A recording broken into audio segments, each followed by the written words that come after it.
Good afternoon. It's July the 8th. And I'm out here to pick a few Feliciano Bianco. And I've talked about this tree several times. And I've been eating fruit off this tree. Unfortunately, so have the birds. And I think a squirrel, a sneaky little squirrel, I'm not sure what it is. But let me see if I can get my hand in here. It gets right through my net. It doesn't seem to do very much for me to protect my figs entirely. Although right now it's doing a good job of keeping my hand out of there. Let me go in here and I'll show you. Oh boy. There we go. Look at this. Look at this mess. Away with the ants.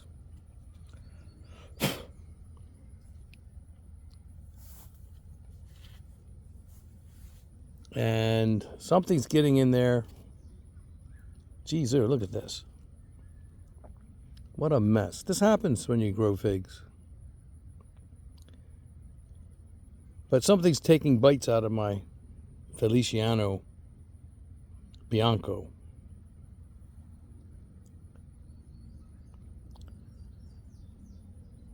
Still, I've been able to...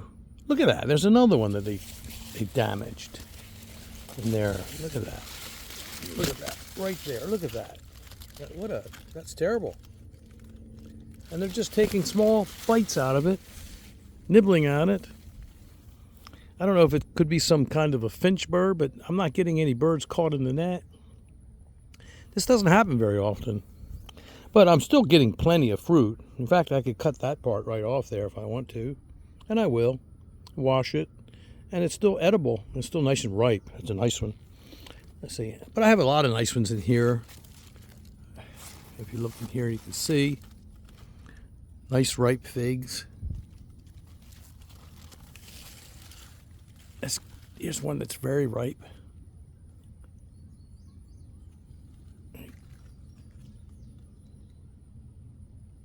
Let's grab that. These are all ripe. These are all edible.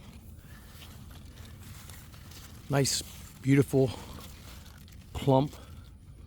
I see more ripe ones on the other side over there. Let me go around the other side because the sun probably messing up the camera. I always like to say, I'm a figster. I'm a grower. I'm not a movie producer, so I apologize for my poor photography here. I always like to say I'm not Cecil B. DeMille. You know, the 10 Commandments and all that. I don't know many movie directors. But I'm just an amateur on my phone, figster, trying to do my best. So I apologize. But what you see is real. And it's not ever rehearsed or planned or faked or anything like that. It just is what it is. That's all it is. So if it entertains you and if you pick up a pointer here and there, I'm satisfied. Let's get my hand in here. I can move this net a little bit. Wow. I tried to put this net in here pretty good so it would stop whatever it was that was eating my figs. But I always share a few anyway with the birds. I don't mind. But what a waste just for them to be pecking at one little spot. There's a couple really beauties. Look at those. They're beautiful. And over here, some more beautiful ones. Look at that. Lots of wonderful figs. Let's open Feliciano Bianco. Let's open one up. Here we go. Now there is a glistening delight. That is a beautiful, marvelous, fantastic, spectacular, superb thing to behold. Isn't it? The simplicity of the fig. Absolute simplicity, but absolute magnificence. Entirely so. I cherish these figs. Every one of them. This is why I grow figs. Figs. Give me some figs. I like figs. I like them. Always love them. I'm a fig fanatic. Truly. I was smitten with this infection of an almost intoxicating addiction to figs ever since childhood. I don't know why. You know, interestingly, I might tell a little story here. I don't want to make this video so long. But interestingly, I want to share something. I have so many more things to share really with you out there. I really want to go into my archives. I think you're going to find that video very interesting. But you've heard of the 23andMe, where you submit samples, DNA samples, and they look up your genetic background. Well, I'm going to make this as quick as possible. Interestingly, mine came back surprisingly kind of odd, okay? And it was 97% Italian, which is very unusual. There was a few other trace things in there.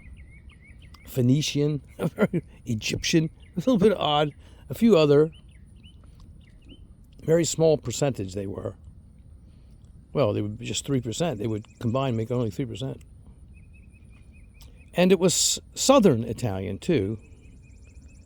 And my father, I told you before, he was born at the foot of Mount Vesuvius, the famous volcano of Pompeii and Herculaneum. Let me just take one little bite of this.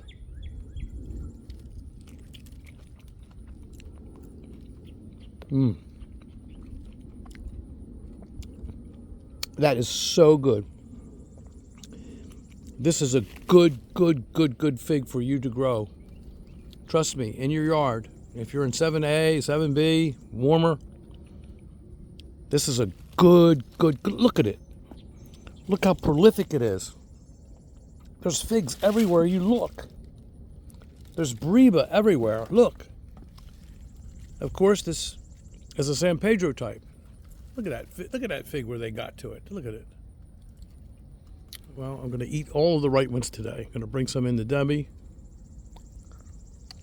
I'm going to pick all the ones that are ripe today. Anyway, let me get back to my story.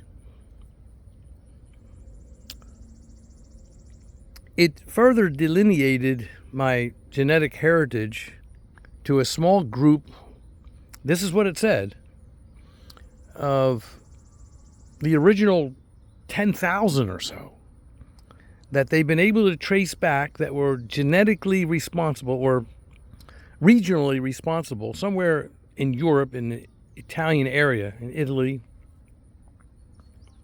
maybe sharing borders with a few other of the sister countries there, of the first agriculturalist, the first Homo sapiens that transferred or transformed the hunter and gathering designation as a species of Homo sapien to agricultural.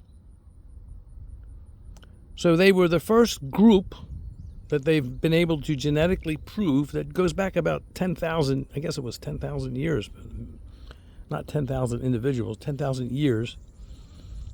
And that is the group that they've been able to somehow home in on and focus in on and drill down on that were indeed the first agriculturalists, the people that started to plant plants, crops, and to allow for the transformation of strictly a hunter and gathering species of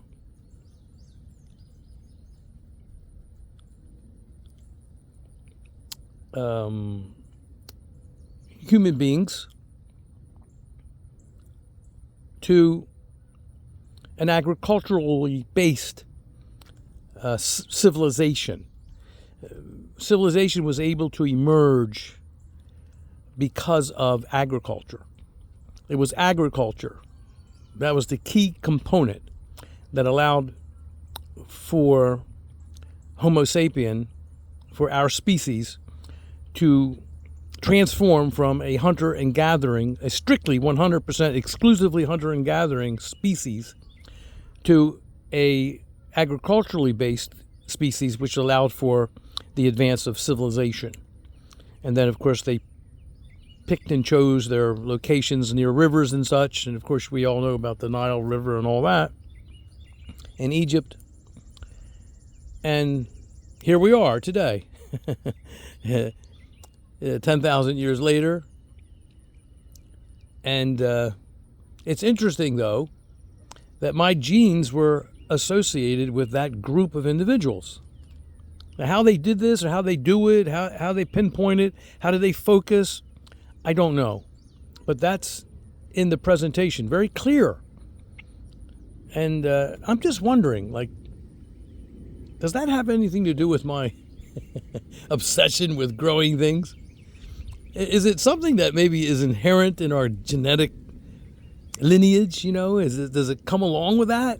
Is that a possibility? I'm sure it's not always that case, but does that add to the equation maybe for paving the way for individuals such as myself to become so enamored by agriculture, by growing things? It's not just figs, it's everything. There's another real ripe one. I'm going to get in here. I've got to do a little bit of work in here and get these ants away from my... I mean, there's a big one. Beautiful, beautiful fig. These darn ants. I don't mind the ants too much, but I don't usually get them then. I don't spray any chemicals or anything. I could do that, but I don't do it. I'm not going to do it. A little embarrassing, and so I apologize, but that's no big deal. They're ants. They don't bother me. Here we go. There's another beauty. Look at that. I have to bring that one in for Debbie. And we'll put that in the refrigerator because I'm going to say this again. I've said it before. Figs are delicious. They're delicious fresh right off the tree. It's 90 degrees right now. A 90-degree fig is still delicious. But if you chill this a little bit, put it in the refrigerator for a few hours, or overnight even, the sugars will condense and intensify, and then you take it out of the refrigerator the next day or several hours later, and then just put it on the table and let it warm up to about 50 degrees. And figs are very palatable, very delicious. I think they're at their height, their zenith in taste at that time, at that temperature. Let them sit in the refrigerator a whole day if you like. It intensifies the sugars and the flavors, and then take them out and let them warm up from the refrigerator, which is probably somewhere between 38 and 40 degrees or something, and let them go up to about 50, even 55, to where they're cool and pleasurable to devour. And you will see that they're much more tastier that way. They are to me. Maybe it's a matter of preference. Maybe it's something that has to grow on you in time. Or maybe it's just a simple matter of preference. But I prefer mine that way. Does that take away from eating this fig right now if I would? Of course not. I want to eat this fig. I mean, I'm going to save it for Debbie, but And I know it will be just sublime. I know it will be so, look at it. I don't need to tell you how good it is. You could tell. And there's plenty of them on here. I'm gonna start picking them now. There's some more there, up there, down there, over there. They're here and there, and I'm gonna pick whatever ones are available. And there's plenty getting right. There's plenty more that are gonna be getting right. And so, like this one, see? This is not ripe yet, but it will be. And that is going to turn into this. And that's what makes me happy to be a figster, to be a grower of figs. And I could eat this fig right now at this temperature and it would be wonderful and delightful. But hey, if I can squeeze out a little more wonderful essence, if I could just tap it and get it to produce a slight bit more excellence, why not do that? Why isn't that a good idea? There's no trouble. It's not like I'm starving to death. I just came off of a desert after not eating or drinking for 4 or 5 days, and I need to eat this fig immediately. Although I do feel that way every time I hold a ripe fig in my hand. But nevertheless, it's true. I'm not starving to death. So I can afford to wait a little bit of time, a little extra time. I've got plenty of figs. I have other figs.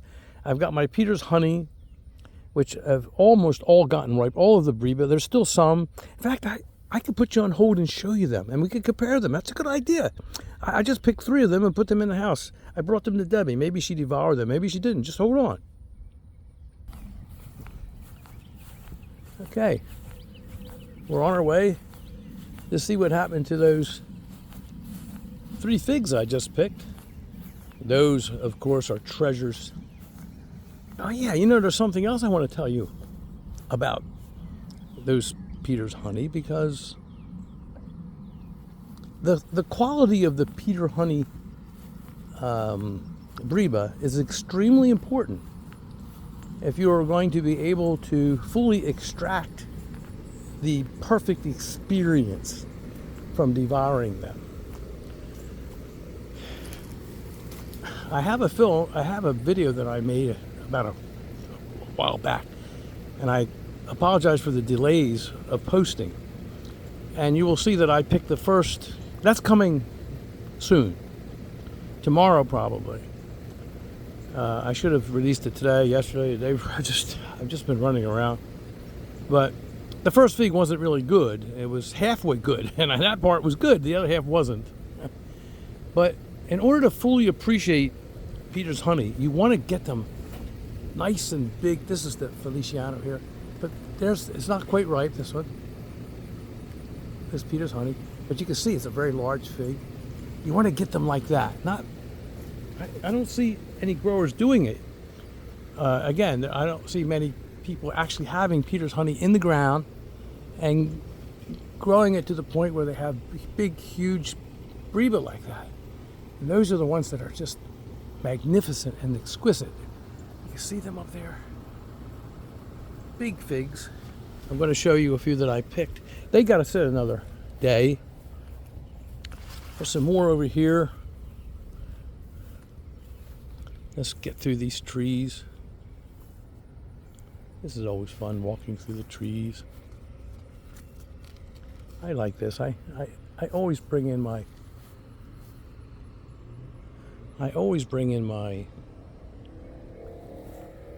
cup of coffee and sit down and relax. Bring a chair in here. It's very relaxing. It's a good place to ponder things, to work out solutions to problems you might be having, or solutions to maintenance issues. Now there's a nice Peter's honey, and it's not quite ripe. There's others back there. Now remember, at this date and time, most of the Reba are gone on my Peter's honey. Hold on a second. Let me get around to the other side of the tree. And now I'm on the other side of the tree. And there's not... It's slim pickings now. There's not... I think I see one hiding under here. There's a couple down there. There we go. There's a couple there. There's a couple here. Reba. Not many left. But now I take you inside. Let's compare the Feliciano Bianco Reba to the Peter honey. Hold on a second.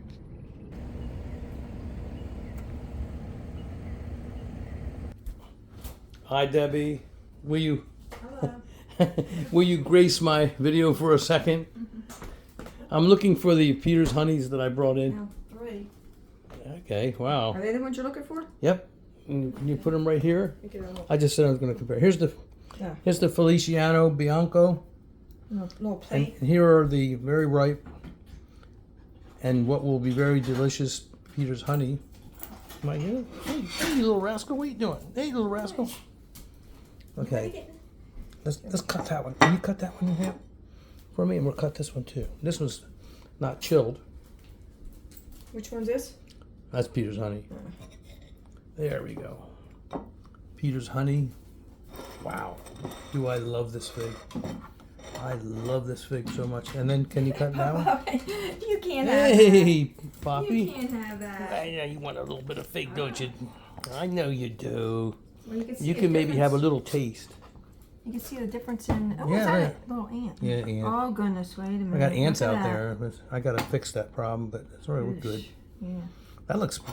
See, there's a little Yeah, difference. look at that difference in color. Yeah, look Wait, at that. where are they coming from? The Feliciano looks prettier today. Wait a minute. So, Okay. you want to taste one? You taste that? 1 minute. Look, it's not washed properly. Here we go. I'll just eat from the inside. Come on. It's not good, Deb. Millions of people for millions of years. Say millions of years, right? Not true. It's not like we were back with the in the dinosaur days. Yeah.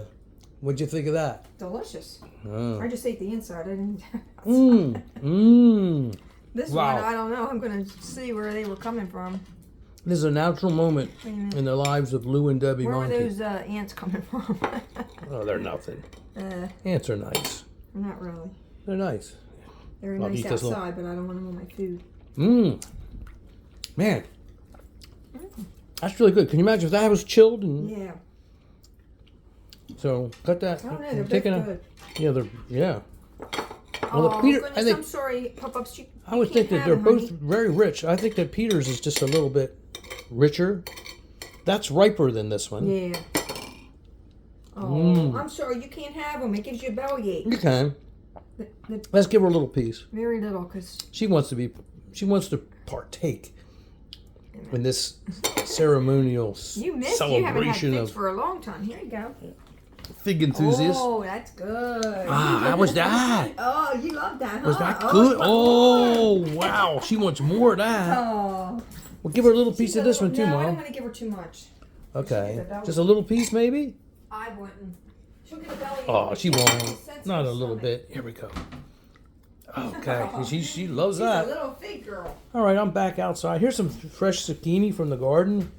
We've got lots of zucchini and things. Yeah, I got it. These are not our tomatoes. My tomatoes No. aren't getting ripe yet. No. Okay. And That's all you I can see have. something that I want right there. If you would give me that, if you poured that for me, that pomegranate juice, because it's hot out there. Sure is. Ooh. I think it was 96 degrees, but the humidity is terrible. Wow. Okay. 96 degrees. Thank you. Yeah, thank you. That was good. That was. There's more to pick out there, and I'll be in shortly. Yeah, they were a treat. You want to go They to were the both grocery? good. You want to go to the grocery store, right? All right. Yeah, they were both excellent. Very excellent. Peter's honey had a slight edge, I think, in being a little bit richer, but that Peter's honey wasn't as ripe as the Feliciano Bianco. But let me tell you something. those Feliciano Biancos, that's a good fig. I've had that fig in our family for over 50 years. More than that. When I was a teenager, I told the story of my Uncle Mario. He had it growing on the side of his garage, and they lived next door in New Jersey, South Jersey.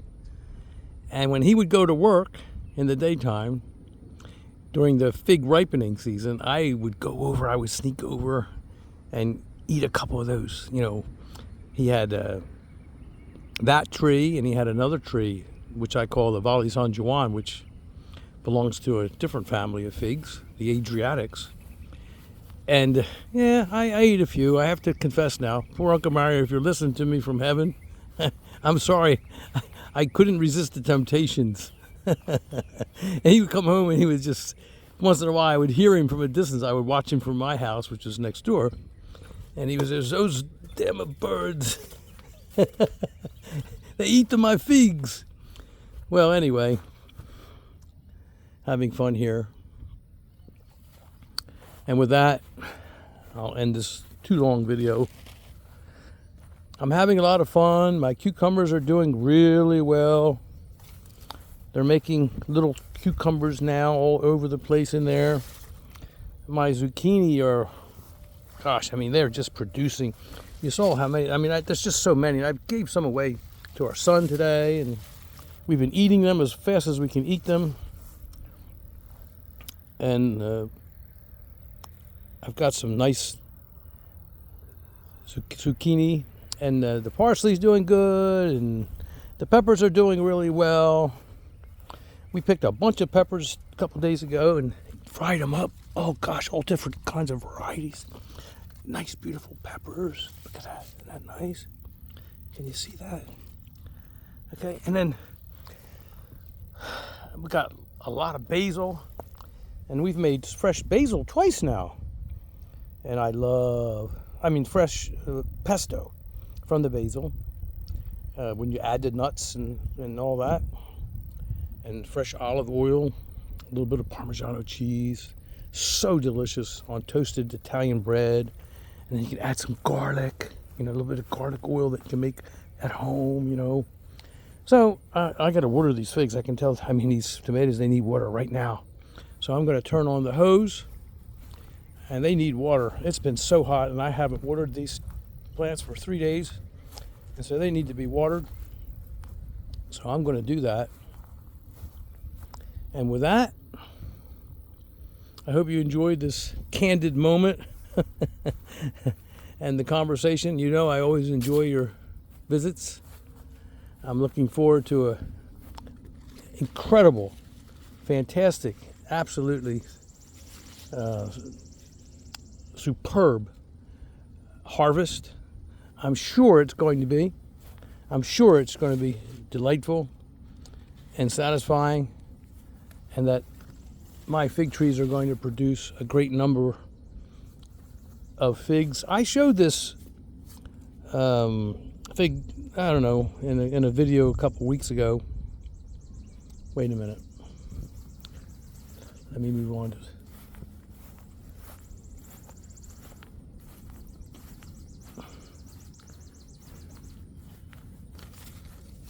this is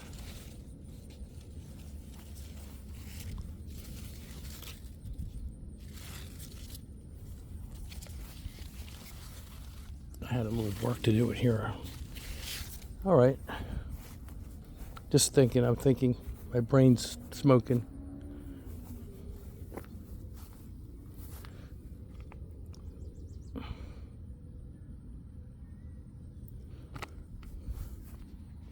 Well,